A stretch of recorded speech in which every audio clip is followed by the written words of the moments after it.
Dok većina baca stare čarape u smeće, ja ih iskorištavam na nevjerovatan način. Pokazat ću vam točno kako djeluje i bit će vam žao što to niste znali ranije. Prvo što će nam trebati su stare čarape koje ste mislili baciti. Mogu biti i oštećene, nije bitno. Prije nego što ih upotrijebimo, moramo napraviti mješavinu od nekoliko sastojaka. U posudu natočite oko pola litre vruće vode. Zatim ćemo dodati 1 žlicu nim ulja. S obzirom na to da se ulje ne miješa dobro s vodom, potreban nam je emulgator. Za to ćemo koristiti 1 žlicu organskog deterdženta za suđe. Treći sastojak je pola žlice češnjaka u granulama. Možete koristiti i običan češnjak, ali u granulama je jednostavniji za korištenje. I na kraju ću dodati 1 žlicu mljevenih klinčića. Sve dobro promiješajte i ostavite da odstoji par sati. Sve procijedite kako biste dobili čistu tekućinu. Sada dolazi najvažniji korak.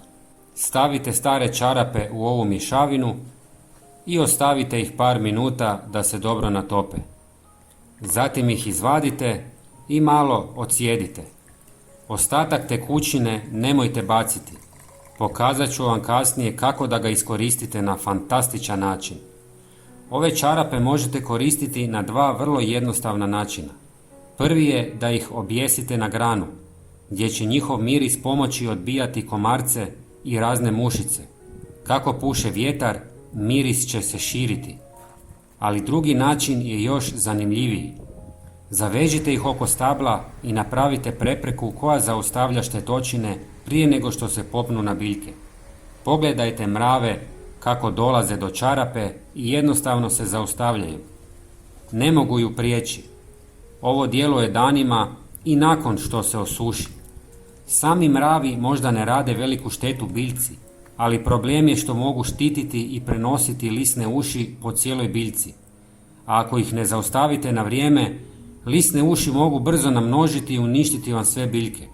Sjećate se one tekućine koju smo ostavili? Stavite je u raspršivač i njome možete špricati sve biljke i zaštititi ih od štetočina. Važno je da prskate biljke uvečer kad nema sunca. Napišite mi u komentarima hoćete li ovo isprobati i da li ste do sada bacili stare čarape u smeće. Pozdrav, do sljedećeg videa.